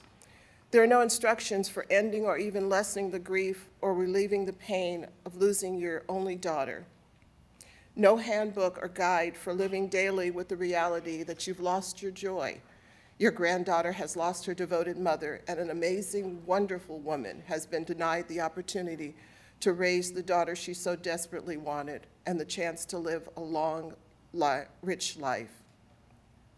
What I wanted to close with today in these closing remarks is the fact that behind every maternal mortality statistic, there is a face, there is a woman who is loved, a woman who will be immensely mourned and forever missed by the families left devastated in the aftermath. There will never be another Shalon. Just ask anyone who knew her. Shalon was much more than a maternal mortality statistic. She was my daughter. She was my wonderful, beautiful daughter. By the time she had earned her dual-titled PhD at 25, she was my friend, my best friend. And she was a fiercely protective, loyal, and loving friend. We got through the death of my oldest son together. She was my strongest supporter when, in my 50s, I went back to school to get my master's degree. She talked me off the ledge many times during that time. She kept me from giving up more than a few times. We talked every single day, most times 5, 6 times a day. So I don't doubt that I was on the phone with her at that time. If we weren't talking, we were texting, or we were on Hangout. We even watched TV together while we were on the telephone. Most times I fell asleep and she had to keep calling, "Mama, Mama, wake up, wake up. Did you see that?" I was like, "No, I missed it." But we were just the closest of friends. We traveled together every chance we got. As Dr. Hickman said, or Reverend Hickman said, she worked tirelessly in a lot of different organizations like STAR to help young girls become the phenomenal women they were meant to be. She had actually just launched a consulting firm to empower first-generation college girls to prepare for college and enable businesses and schools to embrace inclusivity. Shalon was a brilliant writer, an author, a published author, a distinguished scientist, an adventurer, a warrior for equity and equality, a lover of life, and most importantly, a devoted and proud mother of her exceptional little girl, Soleil, who I think is asleep. No, she's still awake. There is no mistaking the difference Shalon made in helping to shape a more equitable future for women. And that's what I want everyone to remember when you're looking at statistics. There are faces behind those statistics. There are lives that are lost, that are going to be missed. And there's, I had a quick clip that I wanted to show, but I'm not quite sure how we do that. There it is. So this is what I want you to think of, this 30-second clip when you're looking at statistics. How does it go? Oh, okay. I lost my vibrant, beautiful, intelligent best friend and daughter because she wasn't heard. My granddaughter will never know the magnitude of her loss. No grandmother, no mother, no daughter should ever have to go through that. Thank you.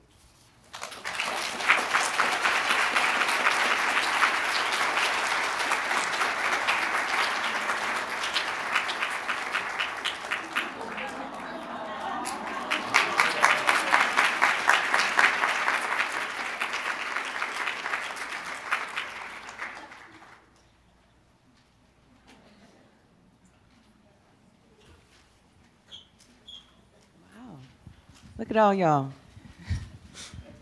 Well, good afternoon, or I guess good evening at this point, everyone. I hope you're doing well. My name is Chidima Ibe. I'm an assistant professor in the School of Medicine and the associate director for stakeholder engagement in the Center for Health Equity. Before I go any further, I just wanted to thank everyone who has preceded us, but most importantly, Miss Wanda, Miss Irving, for everything that you said and all of the advocacy that you've done in honor of your daughter. I had the privilege of being friends with Shalon and meeting her in that postdoctoral interview that Reverend Hickman referred to, and that was a very funny experience. I actually remember that. And just being struck by how authentically herself she was, how funny and brilliant she was, and to see the impact that she's had on so many people's lives and to have the opportunity to celebrate that is truly an honor. I'm also very honored to introduce Dr. Joya Creer-Perry to, actually I'm not introducing her to many of you. Some of you already know who she is and you're her fangirls. I'm kind of one of those people. Dr. Creer-Perry is the founder and president of the National Birth Equity Collaborative and has addressed the United Nations Office of the High Commissioner for Human Rights to promote a human rights framework to improve maternal mortality. She previously served as the executive director of the Birthing Project, director of Women's and Children's Services at Jefferson Community Healthcare Center, and as the director of clinical services for the City of New Orleans Health Department, where she was responsible for 4 facilities that provided healthcare for the homeless, pediatric, WIC, and gynecologic services within New Orleans clinical service area. and she continues to work to improve access and availability of affordable health care to New Orleans citizens post-Hurricane Katrina, post that disaster in 2005. After receiving her bachelor's trainings at Princeton University and Xavier University, Dr. Crear-Perry completed her medical degree at Louisiana State University and a residency in obstetrics and gynecology at Tulane University School of Medicine. She was also recognized as a fellow of the American College of Obstetrics and Gynecology. She's a proud recipient of the Congressional Black Caucus Healthcare Heroes Award and the Maternal Health Task Force Maternal Health Visionary Award. Dr. Crear-Perry currently serves on the Board of Trustees for Community Catalyst, the National Medical Association, and the New Orleans African American Museum. She's also a member of the steering committee for the Black Mamas Matter Alliance. So welcome here. Welcome. Thank you for having me. I think what's really wonderful about having you here is that you, alongside so many of your colleagues, have really advanced Black maternal health equity at a time when no one else was paying attention to it. And in keeping with what Dr. Purnell discussed in terms of the work that your organization has been doing, there are a couple of questions I wanted to ask you. One being that a lot of times we frame Black maternal health as being something that falls under the purview of personal responsibility or genetics. And we don't often frame it in a more appropriate manner that kind of dovetails with a lot of the things that we've talked about today, just in essence implicating racism as a fundamental root cause.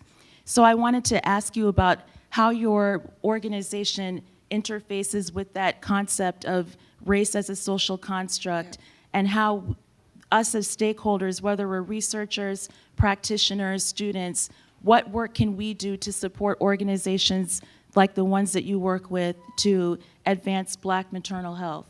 So thank you so much, Chidema. I appreciate you and Dr. Purnell. And honestly, I have to say, I first learned of Shalon through my friend Reagan, before it hit the media. And I'm so honored to be here, to be a part, and to hear you again. I'm always filled with both pride when I hear you speak, right? And sadness at the same time, which is an interesting combination. So I'm late, and I apologize for being late because I spent the entire day at the American College of OBGYN. Working with them on taking women's stories and voices like Shalon's and turning that into actual policy. And so what researchers can help us to do, because when we think about why was someone as amazing as Shalon not heard, and what would be the risk? What is the downside of over-admitting? Like, even if you don't think it's something wrong, why not just put her in the hospital and figure it out? Like, we do that for all kind of other stuff. What is it that we don't see and value in Black women that makes us not do that? Right? So then how can we really call out the impact of both of racism and gendered racism, right? So both women being Black and a woman at the same time, and how when you walk into a hospital system or healthcare facility, people don't hear you or see you and don't want to invest in you. And so that's really, honestly, what the core of her story and the core of when you hear it, thinking about her even have the information and the ability to speak for herself and then not being seen and heard. And so how do we have researchers to pull that out? So we are doing a study for some funding through Robert Wood Johnson Foundation along with the American College of OBGYN and the California Maternal Quality Care Collaborative. We're out. Me, my little small organization, we're the PI. So they subcontract from us. So you know that's a change already. All right. And so how do we then get them to have Black women-led organizations and researchers create the interview guide, help us co-create how we're gonna walk into the spaces, how we make the spaces a welcoming space for the mothers so that they feel comfortable sharing. Are there global health people in here? Got some global health? So global health, there's language around disrespectful care and what respectful care is. We don't have that language in the United States. So what we're gonna really do and what we need help with and really building out is, what does respectful care look like in the United States? How do we have women, specifically Black women, valued? Because if we were created in this country with the belief of a hierarchy of human value based upon skin color, then the only way to take that apart is to really start valuing the people that we falsely had a disbelief around. So that is really the core of our work.